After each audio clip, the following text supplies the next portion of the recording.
கொஞ்சம் அவங்களோட இதை மாத்திக்கணும். மாத்திக்கணும் மீன்ஸ் ஒருவேளை நல்லா நல்ல பிச்சு கிடைக்குது, நல்ல மொமெண்டம் ஸ்டார்ட் கிடைச்சிருச்சு அப்படின்னா அந்த இதை எடுத்துட்டு போகலாம். ஒருவேளை ஒரு ஏர்லி பிரேக் த்ரூ 2 விக்கெட் விழுந்துருச்சுன்னா அதுல இருந்து நம்ம ஒரு ஸ்கோரை அதுக்கப்புறம் ரீஅசஸ் பண்ணணும். ஒரு 200ன்றத ஒரு எப்படி ஒரு 170 to 180 அப்படி கொண்டு வர்றது அப்படின்றத கொஞ்சம் ரீஅசஸ் பண்ணணும்.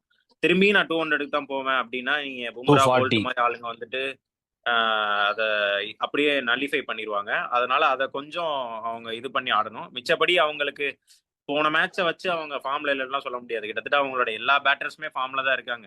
அவங்க போன மேட்ச் அதை ஒழுங்கா அப்ளை பண்ணாம விட்டாங்க. கொஸ்டின் என்னக்கோ அதுதான் ஆன்சர் எழுதணும். திரும்ப நான் அன்னைக்கு சொன்னதுதான். நான் எல்லா பாலும் அடிக்க போறேன், ஜென் போல்டு, நான் அப்படிதான் விளையாடுவேன் அப்படின்னா அவங்க ப்ரெஷர் கரண்ட் சுச்சுவேஷன்ல கண்டிப்பா மாட்டிப்பாங்க, போன தடவை மாட்டின மாதிரி. அதே மாதிரி கொஞ்சம் ஒரு விக்கெட் விழுதா அந்த இடத்துல வந்து ஒரு ரீக்ரூப் பண்ணி ஒரு பார்ட்னர்ஷிப் கிரியேட் பண்ணி ஒரு அட்லீஸ்ட் 150 160க்காக நான் ட்ரை பண்றேன்னு ஆடணும். நான் ஆடினா 250, இல்லைன்னா நான் கிவ் அப் பண்ணிடுவேன், அப்படியே நான் 80க்கு பொட்டலம் ஆயிடுவேன் அப்படின்னு அவங்க ஆடினாங்கன்னா நாக் அவுட்ஸ்ல வந்து ஒண்ணுமே பண்ண முடியாது. அட்லீஸ்ட் ஒரு டஃப் கொடுக்கறதுக்கு ஒரு பவுலர்ஸ்க்கு ஒரு சான்ஸ் கொடுக்கறதாவது அவங்க நினைச்சா ஆடி இருந்திருக்கு.